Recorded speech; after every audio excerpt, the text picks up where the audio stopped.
A reading from the Holy Gospel according to Mark, chapter 16, verses 15 to 20. Passage taken from the Message version of the Bible. Still later, as the 11 were eating supper, he appeared and took them to task most severely for their stubborn unbelief, refusing to believe those who had seen him raised up. Then he said, "Go into the world, go everywhere and announce the message of God's good news to one and all. Whoever believes and is baptized is saved. Whoever refuses to believe is damned." These are some of the signs that will accompany believers. They will throw out demons in my name. They will speak in new tongues. They will take snakes in their hands. They will drink poison and not be hurt. They will lay hands on the sick and make them well. Then the Master Jesus, after briefing them, was taken up to heaven, and he sat down beside God in the place of honor.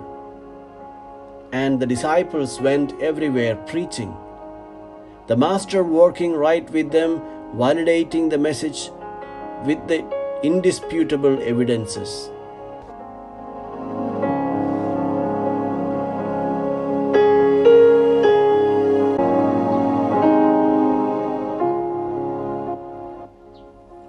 Reflections on the Gospel according to Mark, chapter 16, verses 15 to 20.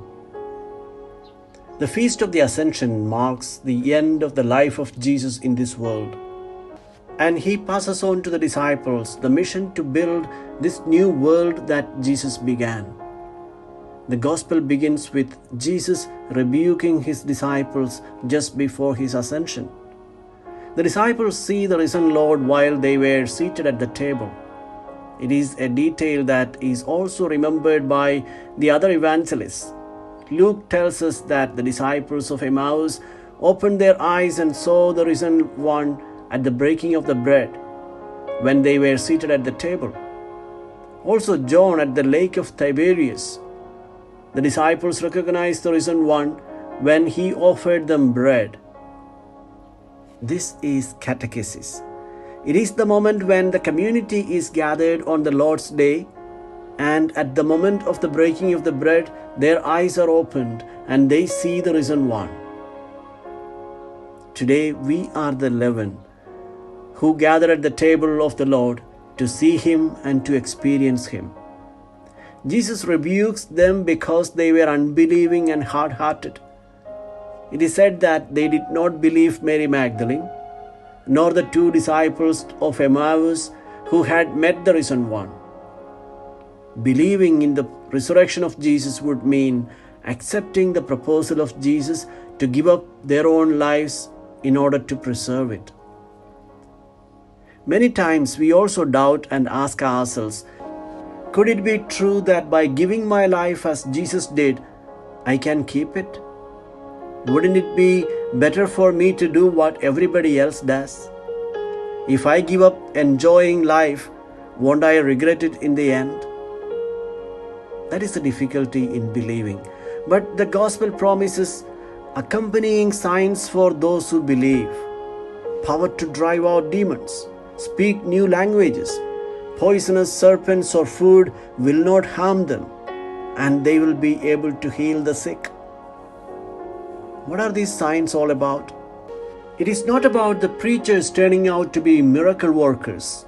Many Christians have fallen into this trap and run in search of miracle workers among the preachers.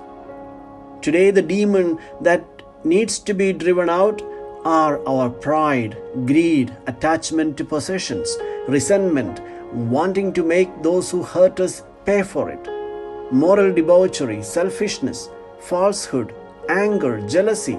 These are the demons that dehumanize us and make us violent, cruel, insensitive to the needs of the poor. These are the demons that are to be cast out, not with the holy water, but with the gospel.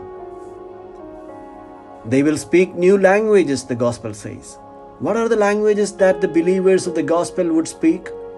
The language of retaliation, of revenge, of answering a crime with another crime, these are the languages of the old world.